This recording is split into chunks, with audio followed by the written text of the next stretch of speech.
NGB Telma, des actualités uniques, dynamiques et renversantes dans le journal TV. De beaux projets pour des budgets serrés. Batimax, le partenaire des bons plans.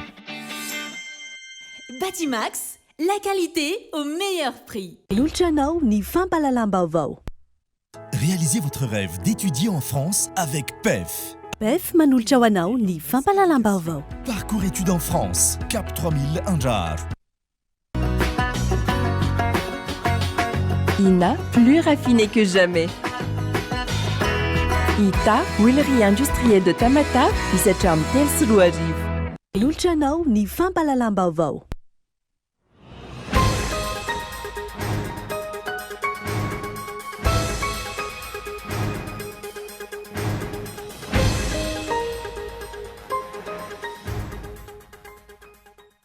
Tsy ny Praiministra no hanome lesona ny antoko politika amin'ny fanajana ny fenitra tsy ny rafitra demokratika eto Madagasikara hoy ny teo anivo ny antoko malagasy miara-miainga androany. Maro ny fanitsakisana ny lalàna nataon'ny fanjakana sy ny governemanta tariny hoy ny antoko raha tsy hijery afa-tsy ny tao anatin'izay efa taon'izay. Tsy mitsamotobo ny fako eto Antananarivo renivohitra no tsy fampiny ny fiarabe mpanary fako. Simba ny akamaroany ireo fiarabe natolotry ny fitondram-panjakana ka tsy maharaka ireo fiara sisa natolotry ny MATP tamin'izany fotoana hanampiana ny fandrofana ny fako.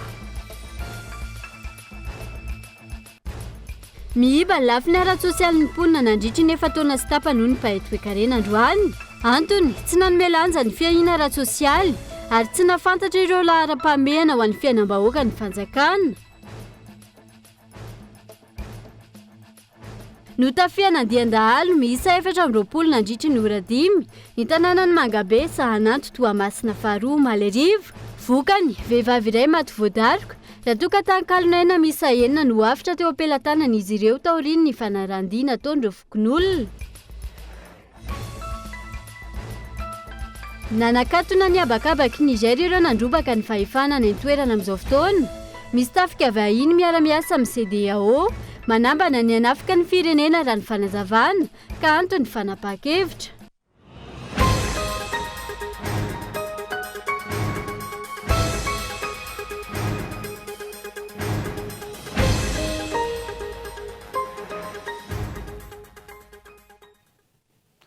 Ampifaliana hatrany tomboky lasy tomboky vavy no hitsidiany indray ny tokantranonao amin'ity ality tonga soa atao anatiny fotoana ny fampalalam-baovao ary manasa anao ihany koa hanaraka izany hatramin'ny farany. Valovolana izao no nanaovana ny asa fanombohana ny lalambe mikotana na ny autoroute mampitohy an'Antananarivo sy Toamasina. Nezinezina ny lanonana ny volana Desambra 2022.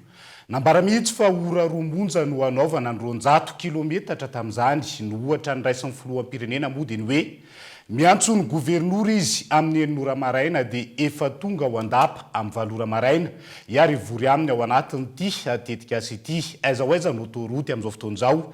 Andao arahantsika ao anatin'ny matoan-dahatsoratra. Ny popoka sy nezinezina ny lanonana nanombohana ny fanamboarana ny autoroute mampitohy an'Antananarivo sy Toamasina tamin'ny volana Desambra 2022. Nambara tamin'izany fa 20 kilometatra no vita hatramin'ny faran'ity taona ity, izany hoe 9 kilometatra isam-bolana na koa 200 metatra isan'andro. Raha amin'izao volana Aogositra 2022 izao araka izany dia tokony efa vita any amin'ny 100 kilometatra. Aiza ho aiza ary ny autoroute milaza miara-mahita fa zara raha misy ny asa mandeha. Zara raha terrassement no vita, to amin'ny tanatana vava fotsiny ny piasa, noravaina fotsiny ny tanin'olona, tsy misy vola azo ny tompo-tany akory. Nokasaina ongotana hatramin'ny fahasandrazan'olona nefa tsy misy toerana hamindrana azy. Tsy tenenina intsony ny fambolen'ny tantsaha izay efa tiantoka tsy roa amantany no nanjon'ny mponina. Ankoatr'izay, ay tsy nisy fanadihadiana momba ny tontolo iainana akory ilay asa izay ny tale jeneraly ny ONE no nilaza izany. Tsy ny andrela nefa no tsoahana tamin'ny toerana ity rangaha ity. Manala baraka angamba na mitiniteny foana. Ilay orinasa Egyptiana Samkoret to nandalo teny serana. Tsy voalova ny volana sa tsy hainy akory ny manao ny autoroute. Ny hita aloha dia mikatso ny asa. Mitaraina ny mponina simba fiarina tsy amin'ny antony. Ny vola voalaza fa hoenti-manana amin'ny asa tsy misy akory. Dikany, kobakambava, fampanantenana pôkaty toy ny mahazatra ny mpitondra ankehitriny ity autoroute ity. Ny fitokanana sy ny fametrahana vato fehizoro aloha dia kapoaka ny filoha Andry Rajoelina. Raha tsy hita nisy afa-tsy ireto. Ny asa volana vitsy ny fary-malagasy dia rava. Tsy mbola hita hatramin'izao ilay fiara vita gasikasikara. Tsy naomby ny fambolena Artemisia ho solon'ny fambolem-bary, izay nilazana fa hitodika aty Madagasikara ny mason'izao tontolo izao. Tsy hita popoka ny etanol any ambanja, ny karapokotany biometrika avery anjavony sy ny sisa. Dia ity autoroute ity no isan'ny asa goavana anam-panantenaina. Ny autoroute tsy hita, ny lalam-pirenena faharoa potika tanteraka. Tonga amin'ilay fiteny malagasy hoe indronana lavitra ny fasandrazana ohatra ny boka voan'ny endra. Sofa hifarana tsy ela ny fotoam-piasan'izao fitondrana ankehitriny izao ka ho tapitra hatreo ny matoritoriy fa anatirako hena. Fa tsy ny praiminisitra no hanome lesona ny antoko politika amin'ny fanajana ny fenitra sy ny rafitra demokratika eto Madagasikara. Hoy ny teo anivony ny antoko malagasy miara-miainga tamin'ity androany ity teny amin'ny fobe toerany Ankerana. Maro ny fanitsakitsahana ny lalàna nataon'ny fanjakana sy ny governemanta izay tarihany. Hoy ny teo anivony ny antoko malagasy miara-miainga. Raha tsy hijery afa-tsy ny tato anatin'izay efa toin'izay. Namaly ny fanambarana nataon'ny praiminisitra Tsay Christian tany Morondava ny 3 aogositra teo izay niantso ny anajana ny rafitra sy ny fenitra demokratika eto Madagasikara ny teo anivony antoko malagasy miara-miainga androany teny amin'ny foibe toerany teny Ankerana. Diso raha ny lehibe ny governemanta no hanome lesona momba izany hoy ny antoko MMM. Ny malagasy miara-miainga zany tao aorianan'izay fanambarana nataon'ny praiminisitra zay dia mitodika ary mampatsiahy ihany ny maro indrindrindrindra izay naharehan'iny resaka iny fa ny fahitan'ny malagasy miara-miainga azy dia tsy izy mihitsy no andeha hanome lesona ny amin'izany fenitra demokratika zany. Ny antony misy zavatra maro teo amin'ny fitondram-panjakana, teo amin'ny governemanta tarihany izay tsy nanaja an'izany fenitra demokratika zany tao anatin'izay fotoana lavabe izay no nisan'izay. Anisan'izany fotsiny raha tsy resaka afa-tsy ny fanatanterahana ny fifidianana be ny tanàna tany amin'ireo le commune maromaro izay tokony natao tao aorianany didim-pitsarana izay mivoaka tamin'ny 24 zay zany dia efa anisany tena tsy mandala ny fenitra demokratika, tsy nahavita an'izany izy. Ankoatran'izay dia tsy nanaja ihany koa izy ny fametrahana an'ilay antsoina hoe autorité nationale de régulation de la communication médiatisée. Izy io dia efa voalaza ny lalàna 5/5/9 tamin'ny lalàna 2020-006 tamin'ny 1er septembre 2020 izay tokony napetraka vara fahatarany tamin'ny voalohan'ny volana septambra tamin'ny 2022.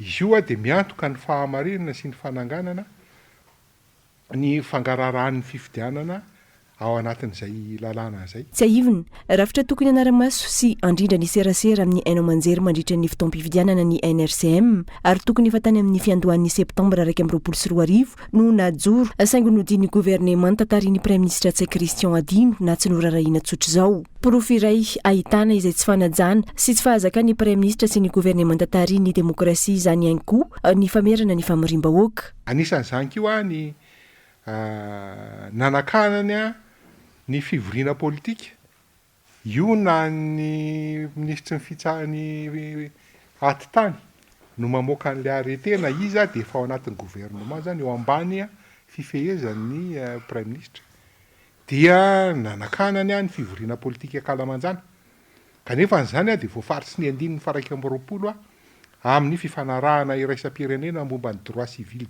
et politique ny 2010 amin'ny lalam-panorenana malagasy ary ihany koa ny 2020 amin'ny lalàna 2011-012 mikasika ny antoko politika. Lalàna zany izay tsy nitanterahana, fananiny tsy nitanterahana, fanitsakitsahana lalàna zany. Ankoatran'izay tsy ela akory zay ny governemanta nanome baiko ny préfet sy ny lehibean'ny distrika hitety commune farafahakely 3 isan-kerinandro. Ray alohany mba hanazava amin'ny politika mpanjakana, faharoa ny tanisany zava-bita amin'ny fanjakana ankehitriny oviana nisy an'izany. Ary maninona tsy hatramin'ny voalohany nanao an'izany fa maninona efa ty amin'ny farany ao anatina période électorale ianao satria fa azo lazaina fa pré-campagne zao maninona ireo olom-bo fidim-panjakana ireo izay tsy tokony hanao an'izany no sena manao an'izany. Zay angamba nizarana an'le le tômôbilina ho an'ny chef district rehetrarehetra anaovany an'io zavatra io. Zany de midika mantsy fa fanerena io a ireo manam-pahefaneny fotony a izay miendrika fomba fanao tamin'ny fanjanahantany. De ireo rehetra zao zany mampiseho a sy manamafy fa tsy modely tokony arahana mihitsy ny prime ministre raha mifenitra demokratika ny resahana. Tena tsy modely ary tsy tokony izy mihitsy ny amin'ny lesona momba an'izany. Ankoatr'ireo, ny tsy fanatanterahana ny fasafasina ny fiaona ny gouvernemanta sy ny parlementaire nandritra ny fivoriana ara-potoana farany teo izay taratry ny fanitsakitsahana lalàna ataon'izao fitondrana izao raha ny fanazavana na eo aza ny andinin-dalàna maro milaza ny tsy maintsy anatanterahana izany saingy iny ny tadavana fomba sy hevim-pety samihafa iny. Isan'ny taratra hitana fa tsy tsara toerana ny prime ministre raha anome lesona amin'izay fanajana ny fenitra demokratika izay hoy ny antoko MMM manoloana ny fampiasany sy ireo olona eo ambany fifehezana ireo mpitandro ny filaminana ho herim-pamoretana. Anaovana raha-matahora amin'ny antoko mpanohitra rehefa natanteraka fivoriana. Ny antoko malagasy miara-miainga izay fomba fijery mazava sy foto-kevitra ijoroany mandala ny demokrasia sy ny tanotan-dalàna. Tiako ny manamafy eto fa ny malagasy miara-miainga dia ao anatin'ilay atao hoe IDC. International démocrate centriste. Démocrate zany zay. Ny zavatra angatahan'ny malagasy miara-miainga fotsiny dia ny hoe arao ny lalàna velona. Io lalàna velona io a na tsara io na ratsy io dia io aloha ny lalàna. Dia ampiaro io lalàna io. Malagasy miara-miainga efa niteny fa andao hovana zay lalàna tsy mety. Ary nisy be lehibe na teo anivon'ny Assemblée nationale na ny taratasy nalefa tety sy teroa miteneny hoe ity lalàna ity tsy mety fandao hovana, ity lalàna ity tsy mety fandao hovana, fa tsy nanova mihitsy fitondram-panjakana. Io fitondram-panjakana tsy nanova io lalàna an'io. Izy ny nanao an'io. Kanefa ny zavatra mitranga, izy nanao an'le lalàna raha tsy manaja an'le lalàna. Voahaingana teo zao vohitantsika tamin'ny herinandro ambony iny. Raha ohatra ka tsy resaka fa tsy le famorim-bahoaka sakanana. Ny antoko ny fitondrana angeny nanao an'ny fivorim-be teny Atsimondrano iny. Fa izy ny nanao azy. Teny amin'ny fanaovam-baolina izy nanao azy teny faritra Antorano fotsy teny.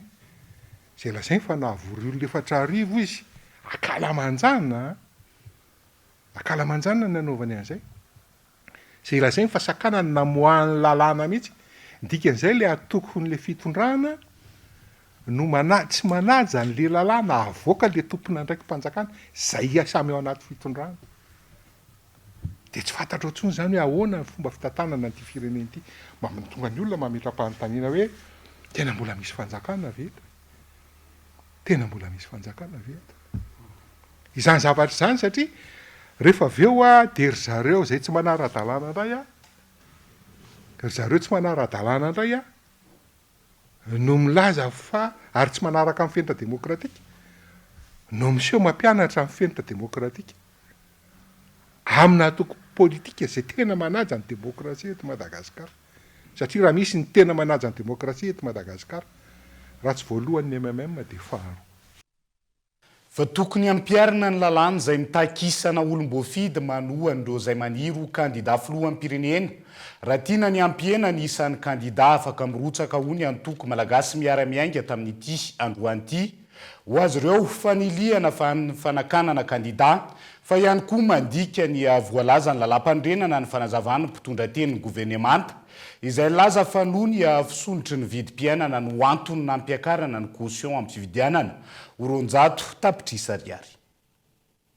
Fanilihana kandida no ataon'ny fanjakana momba ilay fampiakarana avy efatreny ny sara-pilatsako vidiana amin'ny fividianana filoham-pirenena hoy ny antoko MMM. Tsara dalàna ny filazany ny mpitondra teny ny gouvernemanta momba ny antony io fampiakarana io raha ny fanazavana. Anisan'izany filazana ataony tamin'izany dia hoe niakatra hono ny vidim-piainana dia le fiakaran'le vidim-piainana io no natonga ny akaran'le caution lasa efatra enan'ilay caution tamin'ny fividianana teo aloha. Fanamarihana tiana hoentina aloha voalohany dia rehefa jerentsika eo amin'ny décision niraisin'ny fitsarana avy momba ny lampanorenana tamin'ny 3 May 2024 dia nilaza tsara ny fitsarana avy momba ny lampanorenana hoe ny caution tsy tokony ho sakana anakanana ny candidat irotsaka ovidiana na dia tokony andray anjara izy io amin'ny fanatotana ilay bileta tokana. Ka noho izany zany zay manamafy fa le fampiakarana avy efatra eny an'io caution io dia hita hoe discriminatoire ary sakana ho an'ny candidat zay maniry andray anjara amin'ny fifidianana.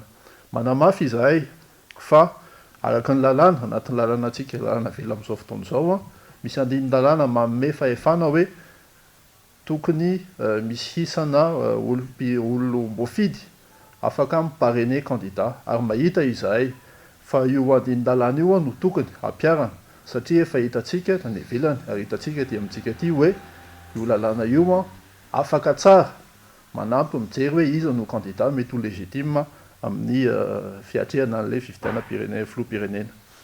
Ka milaza zany izahay etona fa hevitra ny voizin'ny fanjakana entina nampiakarana an'ilay caution tokony ho alohan'io candidat io dia discriminatoire fomba tetika afahana manilika candidat mba tsy handray anjara amin'ilay fifidianana. Na eo azy izay fampiakarana ny sara-pilatsako vidiana amin'ny fifidianana filoham-pirenena izay nanamafy androany ny teo anivo ny antoko malagasy miara-miainga fa ho isan'ny candidat ny filoha nasionaly ny antoko. Izahay antoko malagasy miara-miainga dia manamafy fa ny candidat ho atolotray Ado Andriana Enarvelo dia handray anjara feno amin'ny fifidianana izay ho tanterahana eto amin'ny firenentsika. Ny antony dia tsotra, milaina ny fandraisana andraikitra ary namafisiny zay ny candidat Ado Andriana Enarvelo zay ny fandraisana andraikitra anatin'ilay fiatrehana n'ity fifidianana ity. Manamafy zany izahay fa ny fepetra rehetra noraisiny rehefa rotaona lasa zay tany anatin'ny fitetezana ny faritra tany anatin'ny fanantonana ny vahoaka dia miditra dingana amin'ity dingana ity amin'izay an'ilay fiatrehana n'ilay fifidianana amin'ity filoham-pirenena ity. Ka donireo antonireo zany dia manamafy izahay hoe misy an'le fandraisana anjara amin'ity fifidianana ity porofo ary fananana didy merena amin'ny Madagasikara amin'ny tany tandalana. Mitakina mpiarana sy hanajana ny lalàna velona eto amin'ny tany sy ny firenena ny antoko MMM isin'ny fifidianana madio mangarahara ary vokatra ekeny rehetra. Tontolon'ny fifidianana izay hatrany tsy nomeny seni ny antoko malagasy miara-miainga ny registra nasionaly ny lisam-pifidianana. Nangatan'izy ireo ny azo malasa teo noho izany azony rehetra sitrahana amin'ny fotoana rehetra. Araka ny voalaza ny andinin'ny fahafolo ny lalàna mifeny fifidianana. Porofo zao fa nitoy ny fanakatona mbaravara nataon'ny seni andro antoko politika sy firaisamonim-pirenena izay mikasika ny isian'ny fifidianana madio sy mangarahara ka dikain'ny seni hatramin'ny lalàna velona eto amin'ny tany sy ny firenena. Tsy azo ny antoko malagasy miara-miainga tamin'ity androany ity araka ny fepotona nomen'ny seni azy ireo ny registra nasionaly ny lisam-pifidianana. Araka ny fanazavana mbola miankina amin'ny fivorian'ny birao maharitra ny seni ny alakamisy ho avy izao ny hanomezana ny antoko io registra nasionaly ny lisam-pifidianana io na tsia. Mazava kila ny voalaza ny andin'ny fahafolo ny lalàna mifeny fifidianana fa azo trahany rehetra ary amin'ny fotoana rehetra io registra elektoraly nasionaly io. Adidiny antoko politika izay mahatsiaro manana andraikitra amin'ny siny fifidianana mangarahara eto amin'ny firenena araka izany ny fangatahana ny fahazona ity registra ity ka antony nangatahany malagasy miara-miainga ny fahafahana misitraka izany ny zoma 4 aogositra teo. Porofo izao fa manakatom-baravarana ny antoko politika sy ny firaisamonim-pirenena mitaky ny siny mangarahara ny fifidianana ny seni. Fomba fiasa sy fandraisana fanapa-kevitra samirery izay efa tsikaritra ny ambolohany ary nitarika ny tsy fahatombanana manodidina ny fikarakarana ny fifidianana saingy izao inina toizana izao. Manamafy ihany koa izao fa mitohy hatrany ny fanitsahana ny lalàna velona. Ny seni izay tompony antoka voalohany amin'ny fikarakarana ny fifidianana eto no mandika azy ka asa andrasana ny fahatongavany mpiara-miombona antoka indray ve vao mody amory sy anao fankakevitra ny antoko sy ny firaisamonim-pirenena anakonana ny tsy fanarahan-dalàna. Fa miantso ireo rafi-pitsarana indray ny andraiky ny manoloana ny fizakan'ny filohan'ny pirenena ny zoam-pirenena frantsay ny antoko malagasy miara-miainga. Eo ihany koa ny fijerendreo antota taratasy ny ireo maniro candidat. Tokony malina ny fitsarana avo momba lalam-panorenana hoy hatrany ny antoko malagasy miara-miainga amin'izao zotra mpifidianana izao. Miandry ny rehetra amin'izao ny toy n'ilay fitoriana sy izay ho fanapa-kevitry ny fitsarana manoloana ny fizakan'ny filoham-pirenena ny zoam-pirenena vahiny. Tsy tokony avela amin'izao ity raharaha ity ny antoko MMM. Fa misy tsy fanarahan-dalàna ihany koa izay tena mampieritreritra mafy mihitsy eto amin'ity firenena ity. Dia ny code 2 de la nationalité. Misy lalàna mazava io. Tokony ho tonga saina ireo manana asa ireo voaositra ampiatra ny lalàna eto amin'ity firenena ity dia ny tribunal de première instance zany raha iny indrindrindrindra koa ny HCC lalàna io a zavatra efa mazava io a tsy misy ifandirana io atiaro a lalàna zay voasoratra dia voasoratra zay fotsiny io a ngamba tsy misy zavatra tokony hazavaina mihoatra an'izay manarak'izay a tokony ho jerevana ihany ko izy moa reo olona zay mietrehitra ny latsaka hofidiana nefa efa nigadry efa mbola misy en instance zao ny dossier-ny a zany keo tokony mba mijerevana zany tsy tokony hialatsiny fotsiny ny HCC hoe rehefa tsy tonga eto am-pialan-tananay de tsy fantatray fa nytantaratasy tonga eto am-pialan-tananay ihany ny zavatra eritreretinay tsy zany ny fandraisana andraikitra amin'ity firenena ity ngamba tsy za mihitsy akory tsy zay mihitsy akory ny anoro ny zavatra tokony atao a fa tout âme et conscience tokony manaja lalàna tokony olona vonona sy vanona no afaka marotsaka sy hitantana ny firenena raha ny fanazavana antony tokony hamalina ny fitsarana avy momba ny lalam-panorenana teo ampanaovana ny zavatra iny zany a ny filoha-pirenena amin'izao fotoana zao zay filoha-pirenena tamin'ny fotoan'androny institution zany filoha-pirenena zany fa tsy hoe ohatran'ny olona kitotoery tsy ohatran'ny anina fa institution mampiseho ny toetra tokony ananan'le firenena ny souveraineté an'le firenena zany no nahavita n'le hetsika zay nataony a efa natao moa le zavatra nul n'est censé ignorer la loi tokony haritra aminy zany ny lalàna ary rehefa mandala ny fahamarinana dia say ihany koa ho say izahay amin'ny zavatra rehetrarehetra zay ho ataony gouvernement io anara-maso atsakany sy andava ny zavatra rehetrarehetra indrindrindrindra moa zany famoahana an'izany certificat de nationalité zany ho sa izay anara-maso ary ho hitanay eo hoe iza tokoa no sa amoan'izany certificat de nationalité zany na dia efa mazava ary ny lalàna ka dia mbava o manampo-meritreritra fa ny malagasy miara-miainga dia vonona trany ny joro ary hitondra ny Madagasikara ho any amin'ny lalana tsaratsara tokoa. Andrasana araka izany izay ho fanapahana ho raisy ny fitsarana mahefa momba ity raharaha mahavoasaringotra ny filoha-pirenena ity.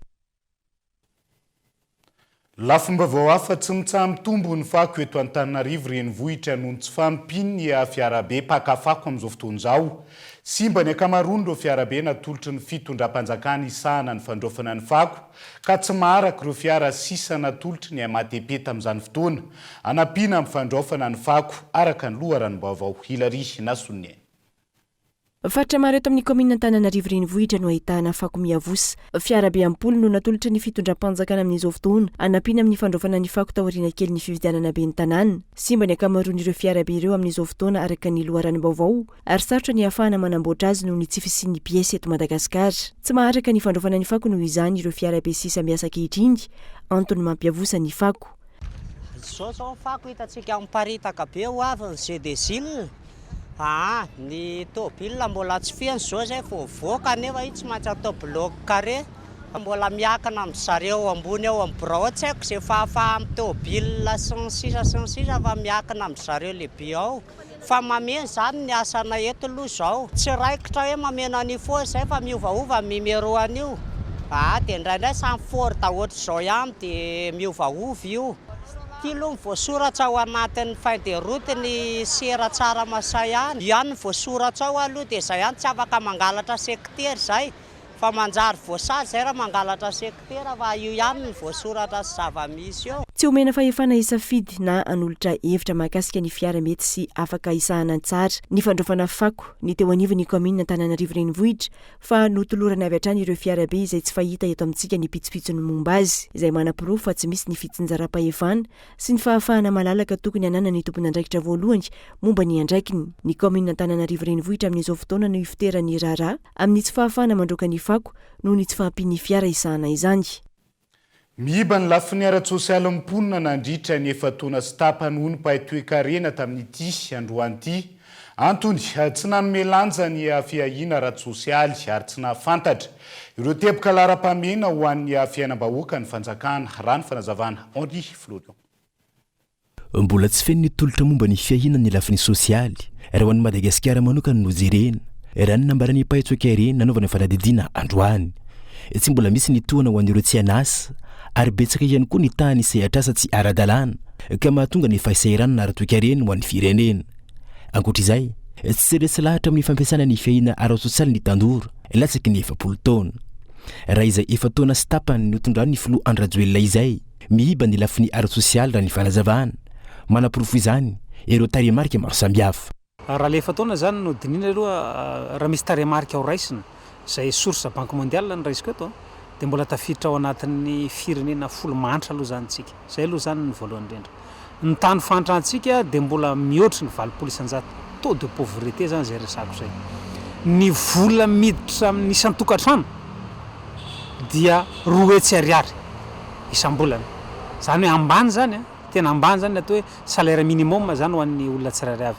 Ny tany fitombon'ny arakarenina ny taux de croissance économique ny atsika midina satria raha tamin'ny taona 24 izy 7,2 nidina 5,2 izy raiky amin'ny 24 ary 3,4 izy zany amin'izao fotoana zao. Ny fiakaran'ny fitangany vidim-piainana nefana dia 10,7 ny taux d'inflation zany. Zany hoe midina zany ny arakarenina nefa ny miakatra ny vidim-piainana dia ireo manambara fa ny ara-sosialy ny vahoaka zany tena ambany dia ambany amin'izao tsika miresaka zao zany. Zany hoe raha ny 7 taona no jerena dia tsy tafiditra ao anatin'ny laharam-pahamehana teo amin'ny fitantanana zany ny atao hoe sosialy indrindra fanifampanana an'asa zay ny ahafantarana hoe manitra firenena anankiray dia mitombo ny isan'ny olona manao asa tsy manara-drafitra na ny secteur informel. Kiondalana fa ny vahoaka malagasy mamadika pejy vao indray ity taona ity raha ny fanazavany amin'ny alalan'ny fifidiana izay ho pitarika ny firenena ka tokony ayakalosina sy amakafaka izay 7 taona mahery izany tsirairay. Raha ohatra hoe mijeritsika ny hoe satria fitaom-pifidianana zao dia mila lesona zany, mila lesona ho an'ny vahoaka malagasy. Mila tena jerena tsara ny programme an'asa hoe inona ny atolotry ny olona anankiray. Dia raha ho atsika zay atao anatin'ny sosialim-bahoaka dia jerena tsara mihitsy hoe inona ny tolotra ara-sosialim-bahoaka zay omeny ny mpanao politika dia ahafatsika mandray andraikitra sy ahafatsika mandray lesona amin'ny zavatra nisy hatramin'izay. Ny misy karazany roa mantsy ny fomba fiatsiarana ara-sosialy misy le atao hoe mesure d'urgence na famahana olana androany dia misy ny famahana olana lavitra. Ny famahana olana lavitra dia ny rafitra mihitsy. Itsika ny mahita amin'izao fotoana zao hoe fa ny budget zay anohanana sosialim-bahoaka dia alaina avy amin'ny firenena avy any ivelany. Zany hoe tsy manana toetim-bola manokana fitoram-panjakana zay mahatonga ny ministeran'ny mponina sy ny raharaha sosialy io dia marefo tahaka an'io satria tsy manana ressource propre interne ny fitoram-panjakana ny gouvernement ampandehanana ny politika eto anatiny. Ny fanomezan-danja ny fiahina ara-sosialy ny fototra iray ahafahana mampandroso ny firenena raha ny fanazavana izay mitaky mpitondra manana drafitra sy planina mazava tsara momba ny fiainam-bahoaka. Isan'ny sekoly ambony manana ny mampiavaka azy sy efa ela hita manerana nosy ny École supérieure de développement économique et social izay sokatra ao Mahajanga amin'ity taom-pianana vaovao ity ihany koa. Nisy arak'izany ny conférence débat nataon'ireo tompona andraikitry ny sekoly tamin'ireo tanora tao Mahajanga amin'ny farany herinandro teo.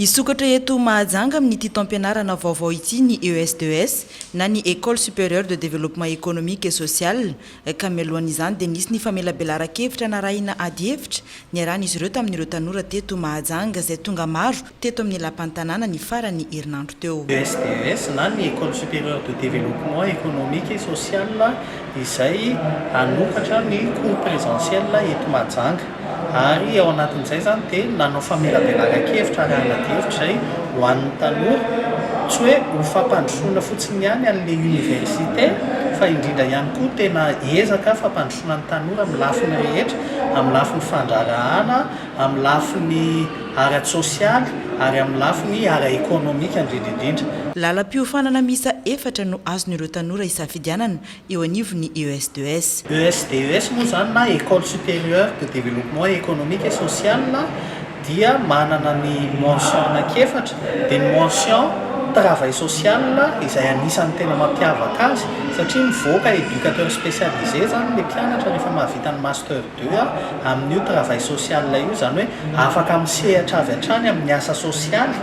Eo ihany koa ny mention gestion ary mention économie ary ny agronomie izay fototry ny fampandrosoana ihany koa na ara-tsakafo na amin'ny fambolena sy ny fiompiana zany. Sekoly ambony efa hita manerana ny Madagasikara ny ESDS ary diplôma ara-panjakana no omena ao aorian'ny fampiofanana.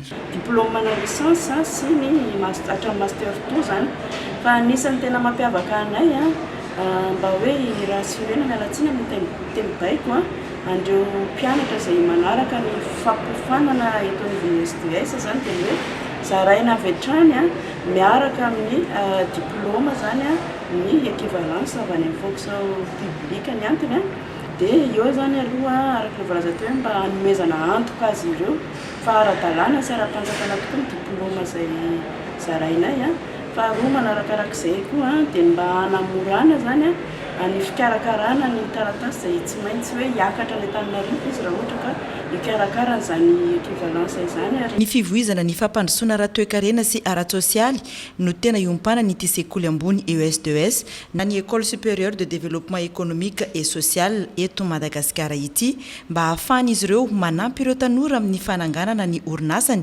amin'izay tetikasany aorian'ny fampiofanana izay ataony ao amin'ny ESDS ka dian'izao ary ho anao tanora eto Mahajanga tsy dio ny page Facebook ny ESDS raha mahalinanao na mila fanazavana fanampiny mikasika ny fampiofanana ao amin'ny ESDS ianao izay isokatra tsy ho ela eto Mahajanga.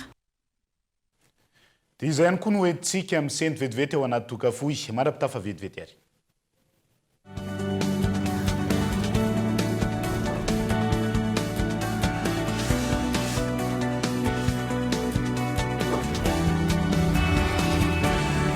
Tombola Somaro 10e édition Paris mazahoa fiara vaovao be moto VTT ary loka maro be tsotra ny fandraisana anjara alefaso SMS amin'ny 038 88 811 11 ny hoe Somaro espace non complet anarana feno SMS ray 2000 ariary fandefasana SMS illimité ka mandesa anjara hatramin'ny 11 août 2023 ho avy zao misy fisaliana isaka ny telo herinandro miaraka amin'ny Telma izaragna voyage tout frais payé à Nosy mandeha festival Somaro karakory Paris.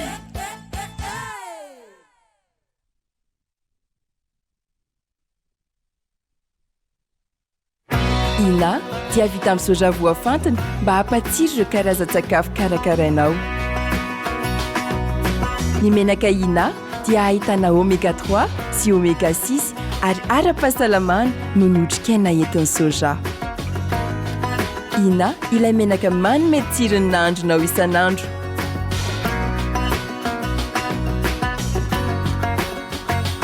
Ina plus raffiné que jamais. Ita, huilerie industrielle de Tamatave, misy hatramin'ny 3 sy 4 arivo.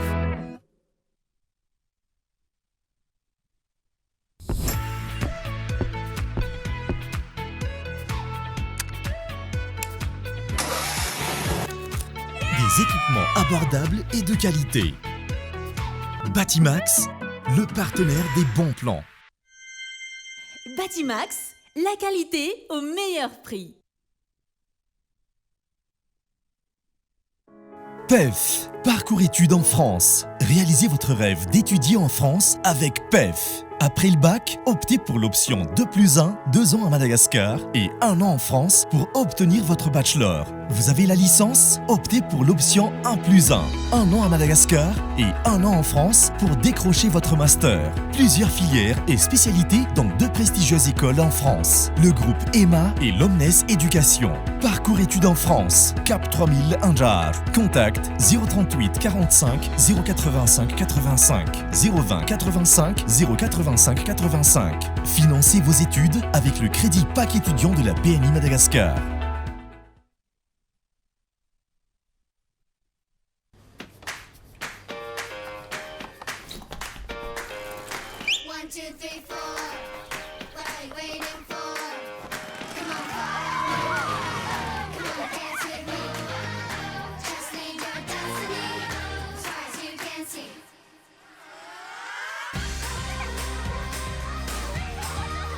Du bon lait, une crème onctueuse.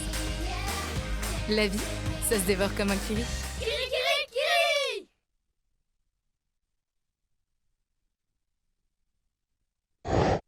Briquet Bic. Comptez sur Bic. 3000 allumettes équivalent à 2 briquets sans marque ou à un seul briquet Bic Maxi. Briquet Bic. Comptez sur BIC. Faites le calcul. 3000 allumettes équivalent à 2 briquets sans marque ou à un seul briquet BIC Maxi.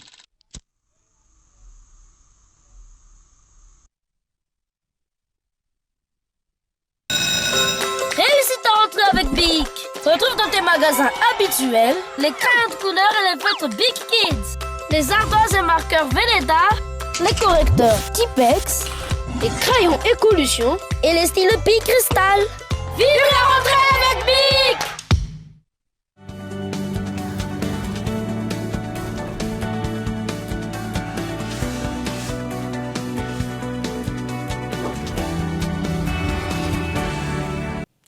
Tapany faharoa amin'ny fampalalam-baovao atena trany ny araba ho antsika rehetra mbola manjo ny fampalalam-baovao amin'izao oro izao. Isantarantsika izay tsy fahaiza-mitantana tsy fahafantarana ny lalàna. Ireo no isan'ny mampitoboka be ny tanàna maro tao anatiny 5 taona. Tsy misy ankilany fampiofanana matotra azy ireo ka mahatonga ireo be ny tanàna mijabaka amin'ny fanatanterahana ny asa.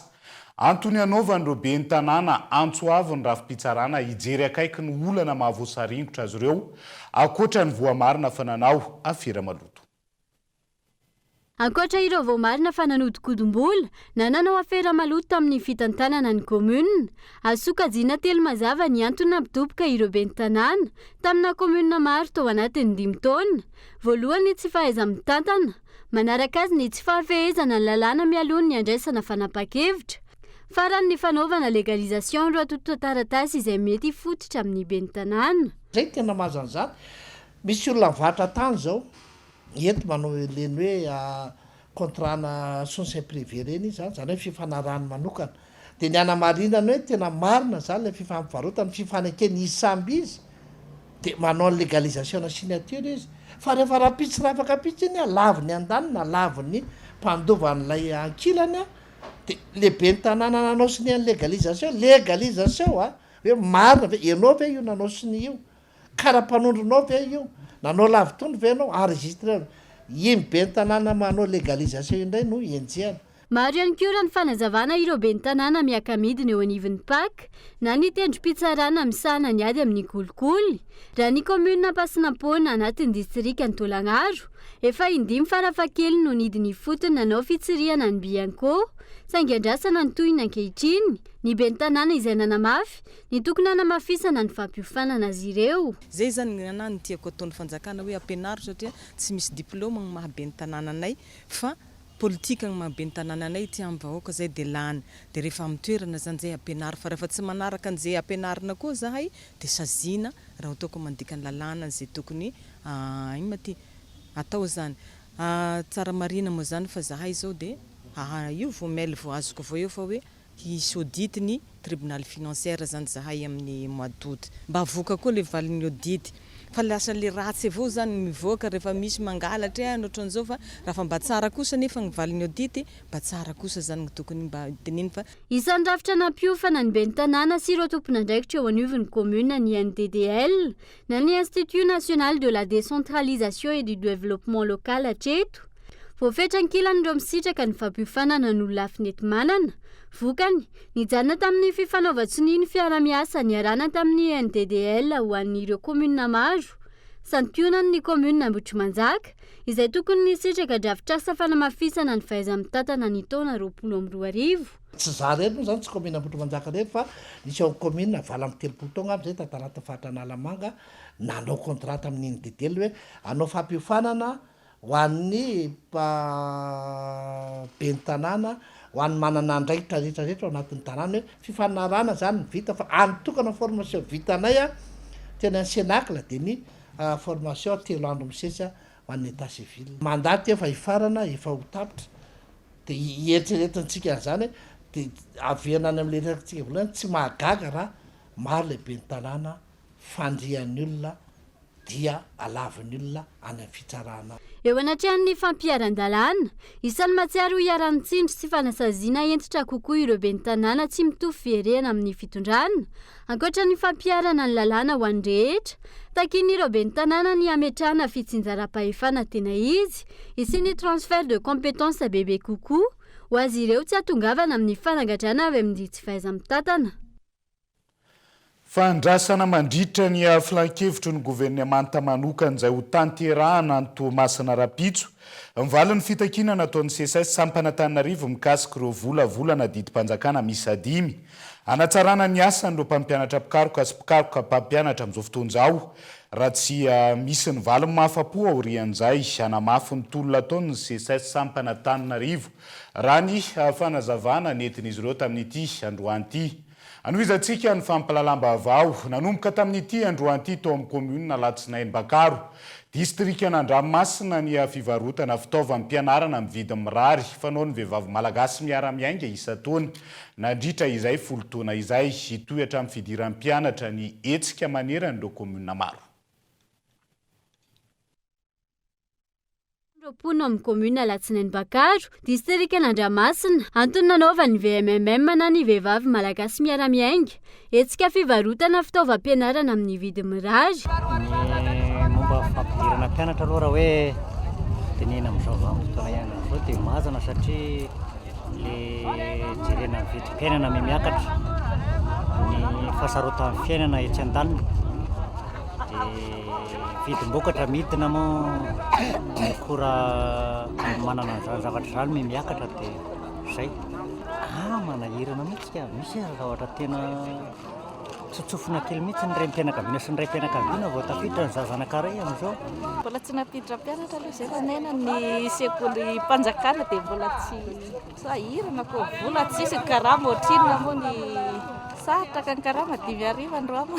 Afapo amin'ny hetsika nataon'ny vehivavy malagasy miara-miainga ireo ray aman-dreny mpianatra ka naneho fisaorana. Mirary, tena mirary ny vidiny. Azo lazaina hoe misy fihenam-bidy. Manampy ny ray aman-dreny tsara aloha izy hatreto. Misaotra betsaka ho an'ny président ajo André Nainarivelo manampy ny aty ambanivohitra aty. Mirary le izy any amin'ny hafa raha ohatra ny 700,000. Misaotra nareo tonga aty Alatsinainy Bakaro satria manampy ny madinika tokoa fahatongavanareo aty mivarotra fitaovam-pianarana. Raha ampitaina ny ity izy aloha azy ainana kely noho ny eto an-tsena satria milaza nareo fa avy any amin'ny grossiste le izy dia tsy akanareo na ariary izy fa nareo izy mbola miantoka ny gasoil makaty Alatsinainy Bakaro tsy efa zava-dehibe ve zany tena makasitraka anareo. Anisa lahara-pahamehana ho an'ny VMMM ny tontolo ny fampianarana antony nanaovana izao hetsika izao raha ny fanazavana. Tsena fitaovam-pianarana vehivavy malagasy miara-miainga moa zany amin'ny vidiny mirary dia efa fanaon'ny malagasy miara-miainga isan-taona izy ity nandritra izay nisiny fikambanana izay eo amin'ny 7 taona eo izay tamin'ny voaloha izay vitsivitsy ny commune nitetezina fa rehefa nitatra moa le izy hita hoe tena ilain'ny vahoaka le izy ary ao anatiny vinany antoky ihany koa ny hoe mampianatra zanaka dia mitatra aty zany izay commune maromaro miteteziny vehivavy malagasy miara-miainga amin'ny herinandro ity zao dia isy ny eny Kadikely, isy ny Amzoma, isy ny eny Ambomangarova amin'ny Lakamisy dia amin'ny Sabosy eny Manaritsonamehana sy Tanjombato. Dia tsy adino ihany koa ny eny amin'ny Laroby eny Laroby Vatosola. Hitohatra amin'ny fidiran'ny mpianatra amin'ny toerana maro eto Madagasikara, ity fivarotana fitaovam-pianarana amin'ny vidiny mirary ity ho iatran'ny tompony andraikitra eo anivon'ny VMMM. Hetsika izay natao hitsonjovana ny ray aman-drenin'ny mpianatra amin'izao fotoana izao. Resy lahatra ny VMMM fa ny fianarana no isan'ny hampinga hampandrosoana ny Madagasikara. Ny fifaninanana ara-panatanjahantena ho an'ireo mpiasa mpanjakana AZF 320 tany Toamasina. Goragora ny fikarakarana ary ny fangaro tamin'ny resaka politika ny lalao. Nisy ihany koa ny fampandraisana anjara ireo mpilalao izay tsy mpiasa mpanjakana raha ny resaka ny fanaovana tamin'ireo mpiasa mpanjakana nandray anjara Kolo Toamasina. Nanomboka teo amin'ny fisafidianana ny fotoana no nanankiana ny mpandray anjara ny fikarakarana ny AZF tamin'ity taona ity. Goragora hoy Ramatoa Liliana Zafinirina izay mpitantana ny Azoemi teo aloha no sady atleta ny fikarakarana ireo mpiasa mpanjakana. nanomboka teo amin'ny fampiatranony izany ka hatreny ankianja ilalaovana. Raha olona mahafantatra tsara ny Tomasina dia tsy ao anatin'ny volana Jolay na Aogostra no hikarakarana zavatra eto, satria ao anatin'izany fotoana izany dia foana ny orana. Nahoana reny dia natao amin'izao fotoana izao le izy, afaka nahemotra raha ohatra ka misy antony tena hoe matomboka ozy tsika zay. Eo ihany koa amin'ny resaka fikarakarana. Ny fikarakarana dia tena hita mihitsy hoe goragora tsara marina hatramin'izay, satria ny tenako dia efa présidente ny Azoimi teto, fantako tsara io raha tsisy budget dia aza atao, fa io matoa atao zany dia budgetisé io. Farafaratsiny nareo zany en tant que responsable, en tant que organisateur zany mba misy zavatra ataonareo fa tsy hoe les joueurs, les athlètes indray ny soavaly miantobil, fa rehefa tsy mahavita dia ajanony, aza asiana AZF zany, fa manjary lasa mampalahelo zany les athlètes et mampalahelo les joueurs. Motsika zany ny fotodrafitrasantsika en matière de sport, toutes les disciplines tsisy amélioration mihitsy, miamidina daholo zany niveau na hoe fikarakarana na resaka infrastructure na resaka organisation, nefany tsika zao mahita hoe eto daholo ny olo maventy amin'ny firenena. Tsisy fanatsarana le fotodrafitrasa. Za zao mpanao tennis mijery basket ao Maly Ariva, ao amin'ny Soavita, tsy hoe maizina fa tsy ampy le lumière zany ilalovany be da be le projecteur maty dia maninona zao zany raha natsaraina alohan'le hanombohan'le lalao. Le terrain tokony mba asiana hoe mba misy traçage mba atao, fa tsisy fanatsarana mihitsy, nefa hoe mba zay zany tombon'le hoe toerana. Ialana tsiny no zay fatapahana kely zay fa teo amin'ny larana fahatelo amby folo Madagasikara tany fiafarany lalaon'ny firenena mampiasa ny teny frantsay na ny jeu de la francophonie andian'ny fasivy zay notontosaina tany RD Congo ny 18 Jolay hatramin'ny 9 Aogostra teo, efa tonga eto an-tanindrazana ny akamaroany ireo atleta amin'izao fotoana izao ary roso amin'ny fanomanana ny lalaonosy izay hanomboka andro vitsy ihany koa. Mena 3 volafotsy 4 ary varahana misy 2 ireo no mametraka ny Madagasikara ho amin'ny laharana fahatelo amby folo amin'ny firenena 7 amby telopolo nandray anjara tamin'ny lalaon'ny francophonie andian'ny faraky amby folo izay notanterahana tany Kinshasa, RD Congo ity. Ny taranja judo teo amin'ny latsaky ny 70 kilao izay nataon'ny Laura Rasoanaivo no nahazoantsika ny 2 tamin'ireo medaly volamena. Tamin'ny alalan'ny Fabio Rakotarimanana teo amin'ny taranja tennis de table kosa ny medaly volafotsy miisa 3. Tamin'ny lafin'ny kolotsaina kosa indray, Richiani Ratovo no nahazo ny medaly volamena tamin'ny alalan'ny Osdok izay nomeny anarana hoe fitaratra tantara ho ahy. Raha medaly volafotsy no azon'ny Ratovo fitiavana tamin'ny fifaninanana sary sikotra. Sambany teo amin'ny tantaran'ny basketball kosa no niakatra podium ny Malagasy tamin'ny alalan'ny Ankoay vehivavy latsaky ny 20 taona izay nahazo ny laharana fahatelo rehefa nandresy an'ny Libanaise. Vita izay ny lalaon'ny francophonie izay ny vokatra anomana ny lalaonosy izay ho ampiatrano'ny Madagasikara afaka andro vitsy indray ireo atleta malagasy. Ny taraina amin'ny fanomanana goragora sy ny tsy fahampian'ny tosika na tsy visina mihitsy avy amin'ny fitondrana sy ny ministera tompona andraikitra ny akamaroan'ireo federasiona sy atleta malagasy ao anatin'ny fanomanana ity lalaonosy ity. Betsaka ny antotena tamin'ny fampifondronana sy nanomana dieny mialoha ireo atleta. Tsy misy fahagagana amin'ny fanatanjahantena, hoy ny filohan'ny federasiona Taranja Lomano, ilaina ny fanomanana betsaka indrindra amin'ny lalao goavana tahaka izao. Vonina ipirenena no arovana amin'izany ka manao izay ho afa ny federasiona tsirairay. Isan'izany ny Taranja Lomano, miaraka amin'ny fanampian'ny ministera ny fahasalamam-bahoaka sy ny ministera ny fitsarana. Efa azo ampiasaina anaovana ny fanazarantena ny tobo filomanosana ENS, ka androany no niazo an'andrenivohitra ireo mpilomano niatrika ny fampifondronana tany Tomasina. Tsara ny tonga dia manamarika fa raha amin'ny fanatanjahantena tsisy miracle zany. Fa io miankina amin'ny fanomanana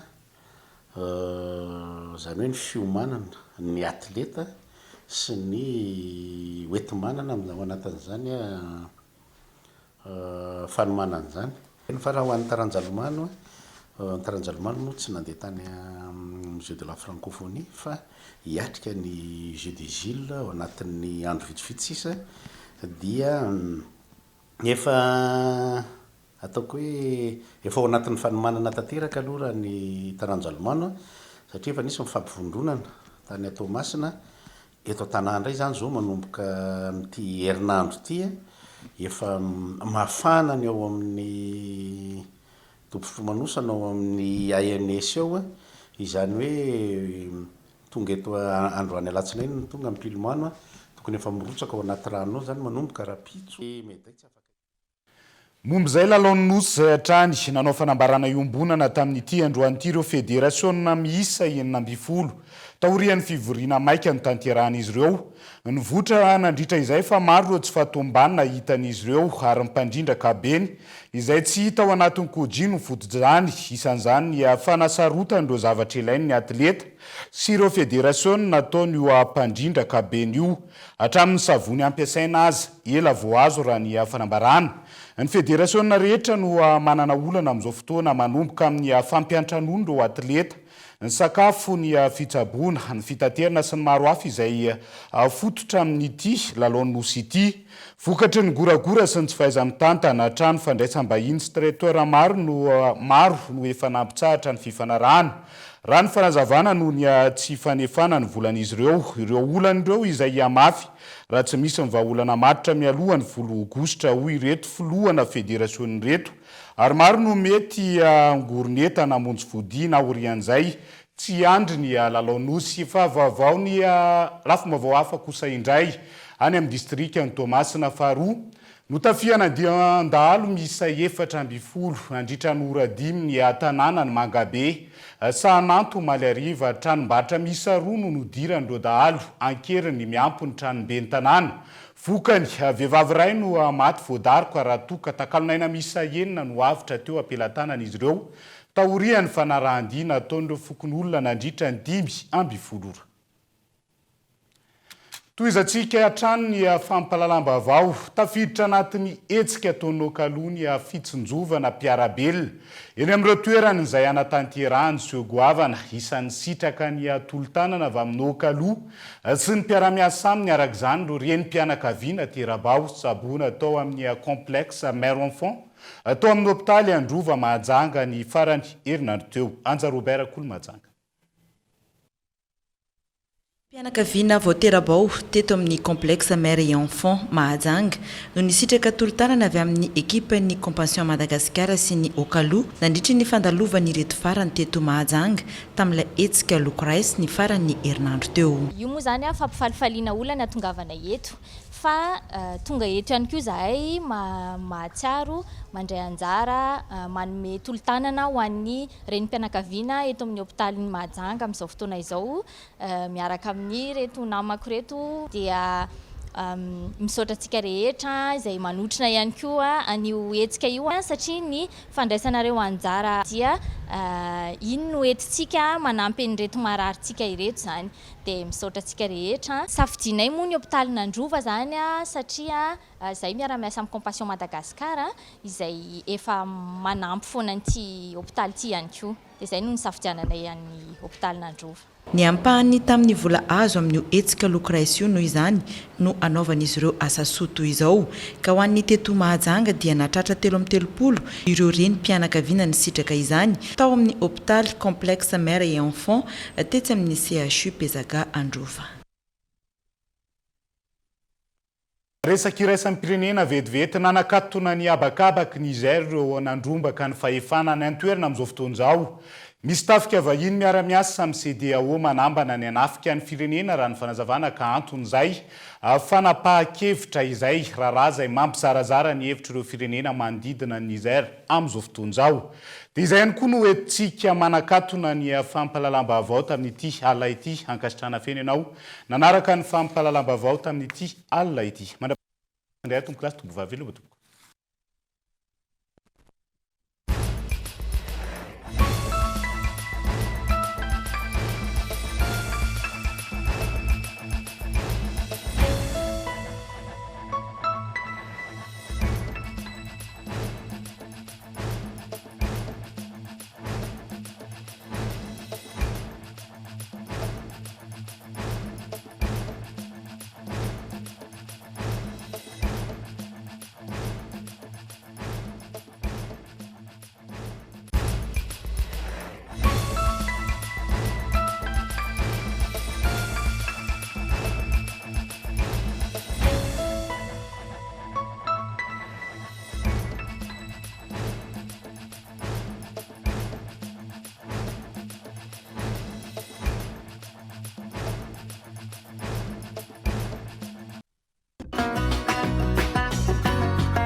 INA, plus raffiné que jamais.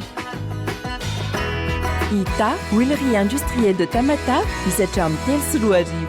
Vous a présenté Nivavo. Réalisez votre rêve d'étudier en France avec PEF. PEF nanolotra ho anao teo ny fampalalam-baovao. Parcours études en France, Cap 3000 Anjar. De beaux projets pour des budgets serrés. Batimax, le partenaire des bons plans. Batimax, la qualité au meilleur prix. Vous a présenté Nivavo. 5G Batelma, des actualités unies, dynamiques et renversantes dans le journal TV.